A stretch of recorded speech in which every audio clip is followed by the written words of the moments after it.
certification. Whatever skill courses they develop, short-term courses and long-term courses, these have to acquire certification from that national body which is linked to the international units, and together these would ensure that a certain quality of the materials is brought out by the universities collectively and individually. And therefore, there's a lot of effort before you teachers. A lot of effort in the direction of employment generation. Training the youth in multiple skills.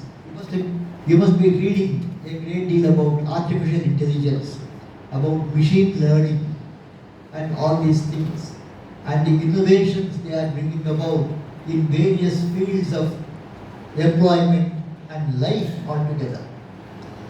And these challenges have to be accepted squarely by the teaching community so that the survey 75, 80 years old who still visit their laboratories, who are still active in their research. So the age of retirement is beside the point. The goal before every member of the staff ought to be that they should be more and more proficient, in tune with the temper of the times. That is one thing. And with regard to the non-teaching staff, the kind of work environment we have, remember that we tried in a very small way the e-office system in the beginning, in the early years. Now we have the real e-office. We have several artificial intelligence tools which would make it easy for you to transact work at greater speed, with greater efficiency, with greater accuracy. Accuracy, efficiency, speed, and timeliness. These are four important criteria before the non-teaching staff for which they have to acquire the relevant skills. How do they acquire these relevant skills? Do they have to do they apply for leave? Does the university give them leave? No, nothing is necessary. Lifelong learning. It ensures for you that from your own home, from the comfort of your own home, you can work. You can acquire degrees. Acquire law degrees, PhD degrees, degrees in more and more in greater and greater computer proficiency, and show your ability to your Vice Chancellor. Then the Vice Chancellor would be happy. If examinations are conducted today, within 15 days the result should be out. 15 days is not really a very short period.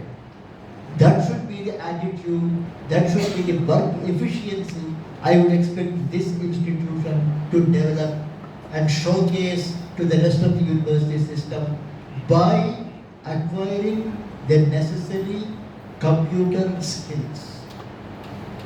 So acquiring higher degrees and acquiring contemporary skills. These are two areas in which every member of the non-teaching staff, maybe he or she is 25 years old, maybe he or she is 58 years old. It's immediate. You have EduTech, several other agencies which provide platforms for learning. Learn, learn, and learn. This is what Radhakrishnan used to write when people approached him for autographs. Learn, learning, and more learning. These three words he used to write. And he was a shining example of that. He was a shining example of lifelong learning. So let us acquire that spirit of mind, that determination with which we work. And let us also remember one thing. We witness around us a growing value vacuum environment. Values are fast deteriorating.